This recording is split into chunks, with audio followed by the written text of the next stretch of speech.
কদিন ধরে শুধু আন্দোলন আন্দোলন, এই সমস্যা ওই সমস্যা, এইসবের উপরেই কিন্তু আমরা ভিডিও দেখছিলাম।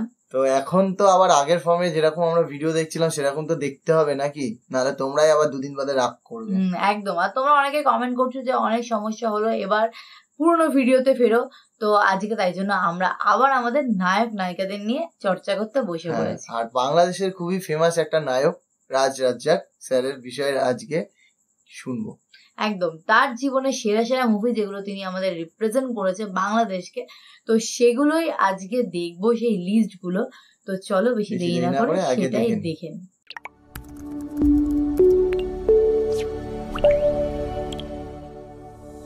23 জানুয়ারি 1942 সালে জন্মগ্রহণ করেন।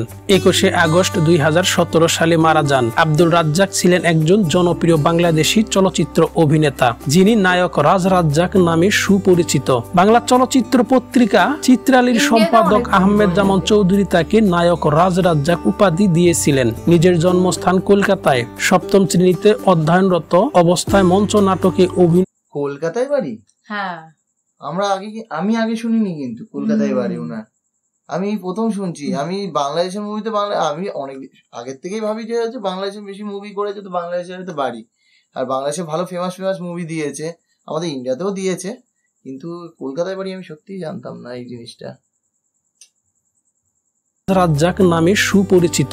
বাংলা চলচ্চিত্র পত্রিকা চিত্রালীর সম্পাদক আহমেদ জামান চৌধুরী তাকে নায়ক রাজ রাজ্জাক উপাধি দিয়েছিলেন। নিজের জন্মস্থান কলকাতায় সপ্তম শ্রেণীতে অধ্যয়নরত অবস্থায় মঞ্চ নাটকে অভিনয়ের মাধ্যমে তার অভিনয় জীবন শুরু করেন। প্রাথমিক দিকে রাজ্জাক তৎকালীন পাকিস্তান টেলিভিশনে ঘরোয়া নামের ধারাবাহিক নাটকে অভিনয় করে দর্শকদের কাছে জনপ্রিয়তা পান। 60-এর দশকের মাঝামাঝি সময়ে তিনি সালাউদ্দিন প্রোডাকশনের 13 নম্বর ফেক ওস্তাগার লেন এবং কারবো, ডাকবাবু, আখিরি স্টেশন সহ আরো বেশ কয়েকটি চলচ্চিত্রে ছোট্ট চরিত্রে অভিনয় করেন। 1966 সালে জহির রায়হান পরিচালিত বেহুলা চলচ্চিত্রে সুচন্দার বিপরীতে কেন্দ্রীয় চরিত্রে অভিনয় করেন। এতে লক্ষিন্দর চরিত্রে অভিনয়ের মাধ্যমে তিনি চলচ্চিত্রে অভিনেতা হিসাবে পরিচিতি লাভ করেন। পৌরাণিক কাহিনী ধর্মী এই চলচ্চিত্রটি বাংলাদেশের চলচ্চিত্রে একটি মাইলফলক হয়ে আছে। এই ছবির সফলতার পরে জহির রায়হান রাজ্জাক সুচন্দাকে নিয়ে নির্মাণ করেন বহু সিনেমা। আজকের এই ভিডিওর মাধ্যমে আমরা জানতে পারবো নায়ক রাজ রাজ্জাকের 1980 সালে সর্বমোট কয়টি চলচ্চিত্র মুক্তি পেয়েছিল।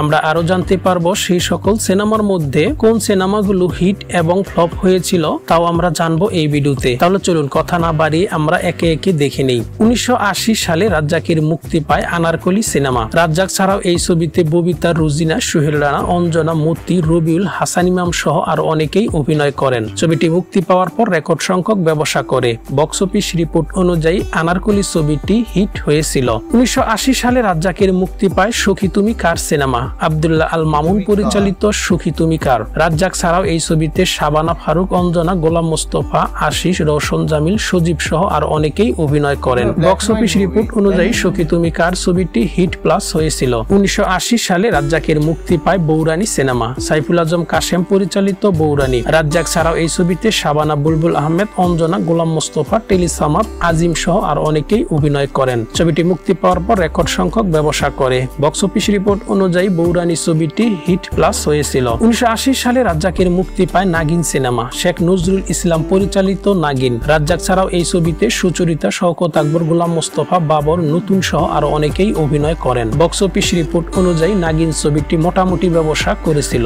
1980 সালে রাজ্জাকের মুক্তি পায় সংঘর্ষ সিনেমা। নাজমুল হুদা মিঠু পরিচালিত সংঘর্ষ। রাজ্জাক ছাড়াও এই ছবিতে শাবানা, বুলবুল আহমেদ, রুজিনা, টিএম শামসুজ্জামান, আহমেদ শরীফ, মতি সহ আরো অনেকেই অভিনয় করেন। ছবিটি মুক্তি পাওয়ার পর রেকর্ড সংখ্যক ব্যবসা করে। বক্স অফিস রিপোর্ট অনুযায়ী সংঘর্ষ ছবিটি হিট হয়েছিল। 1980 সালে রাজ্জাকের মুক্তি পায় ছুটির ঘন্টা সিনেমা। আজিজুর রহমান পরিচালিত ছুটির ঘন্টা। রাজ্জাক ছাড়াও এই ছবিতে শাবানা, সুজাদা, শওকত আকবর, এটিএম শামসুজ্জামান, রতন সহ আর অনেকেই অভিনয় করেন। ছবিটি মুক্তি পাওয়ার পর রেকর্ড সংখ্যক ব্যবসা করে। বক্স অফিস রিপোর্ট অনুযায়ী ছুটির ঘন্টা ছবিটি সুপার সুপারহিট হয়েছিল। 1980 সালে রাজ্জাকের মুক্তি পায় গায়ের ছেলে সিনেমা। আকবর কবির পিন্টু পরিচালিত গায়ের ছেলে। রাজ্জাক ছাড়াও এই ছবিতে আলমগীর, রোজিনা, সুচরিতা, প্রবীর মিত্র, জুলিয়া, এটিএম শামসুজ্জামান, আদিল, আয়েশা আক্তার, আনিস, টেলি সামাদ সহ আরো অনেকেই অভিনয় করেন। ছবিটি মুক্তি পাওয়ার পর রেকর্ড সংখ্যক ব্যবসা করে। বক্স অফিস রিপোর্ট অনুযায়ী গায়ের ছেলে ছবিটি সুপারহিট হয়েছিল। 1980 সালে রাজ্জাকের মুক্তি পায় ঝোকার সিনেমা। আজহারুল পরিচালিত ঝোকার। রাজ্জাক ছাড়াও এই ছবিতে কাজুরি, জুলিয়া, বাবর, এটিএম শামসুজ্জামান, ময়না, খলিল সহ আরো অনেকেই অভিনয় করেন। বক্স অফিস রিপোর্ট অনুযায়ী ঝোকার ছবিটি মোটামুটি ব্যবসা করেছিল। 1980 সালে রাজ্জাকের সর্বমোট 8টি সিনেমা মুক্তি পেয়েছিল, আর 8টি সিনেমাই ছিল ব্যবসা সফল। তো বন্ধুরা, আশা করি ভিডিওটি ভালো লেগেছে। যদি আপনাদের কাছে এই ভিডিওটি ভালো লেগে থাকে তাহলে অবশ্যই লাইক এবং শেয়ার করবেন। আজকে এই পর্যন্তই। আমি আজকে সত্যি ফার্স্ট শুনলাম যে রাজ্জাকের মানে বাড়ি, জন্মস্থান কলকাতায়। এটা আমি জানতাম না। আর কলকাতায় উনি অনেক মুভি করেছেন। আমরা কিন্তু ছোটবেলা থেকে ওনার অনেক মুভি দেখে বড় হয়েছি। বাংলাদেশের মুভি সেভাবে দেখিনি, কিন্তু কলকাতার মুভিগুলো আমি দেখেছি। আর ওনার অ্যাক্টিং আমার খুব ভালো লাগে। কিন্তু এখন তিনি আমাদের মধ্যে নেই, আমরা সবাই জানি। কিন্তু হ্যাঁ, তিনি অমর হয়ে গেছেন। আমরা বাবার অ্যাক্টিংও করতে দেখেছি কোন মুভিতে জানো, সেটাই নামটা মনে পড়ছে না। কিছু কিছু মুভিতে বাবারও অ্যাক্টিং, হ্যাঁ অনেক মুভিতে করেছে। তো সেখানে খুবই সুন্দর তার অ্যাক্টিং। সত্যি একজন অমর শিল্পী বলা যায় তাকে। তো ভালো লাগলো তার ব্যাপারে ছোট্ট একটা ভিডিও ছিল, দেখলাম। আর তোমাদের কার কার প্রিয় নায়ক একদম কমেন্টে জানিও। আর ভিডিওটা কেমন লাগলো সেটাও কমেন্ট। হয়তো অনেক পুরনো মুভি, ঠিক আছে, নায়ক হিসেবে যখন মুভি করেছে অনেক পুরনো হয়তো মুভিগুলো করেছে, রিসেন্ট অনেক মুভি করেছে। মানে যতদিন বেঁচে ছিলেন ততদিনের মধ্যে তো অনেক মুভি করেছে। তো তোমাদের কোন মুভিগুলো দেখা আর কেমন তার অ্যাক্টিং তোমাদের লেগেছে? ওনার কোন মুভিগুলোর মানে ওনার মুভিগুলোর মধ্যে কোন মুভিটা দেখলে বেটার হয় কিংবা আমরা পরবর্তীতে দেখতে পারি সেটাও কমেন্টে জানিও তোমরা। আর লাইক শেয়ার করতে ভুলো না ভিডিওটা। আর যারা নতুন আছো চ্যানেলে সাবস্ক্রাইব করে দিও। আর যারা পুরনো আছো এখনো সাবস্ক্রাইব করোনি তারাও করে দিও যদি ভালো লাগে আমাদের ভিডিও। তো চলো দেখা হচ্ছে নেক্সট ভিডিওতে, ততক্ষণের জন্য টাটা।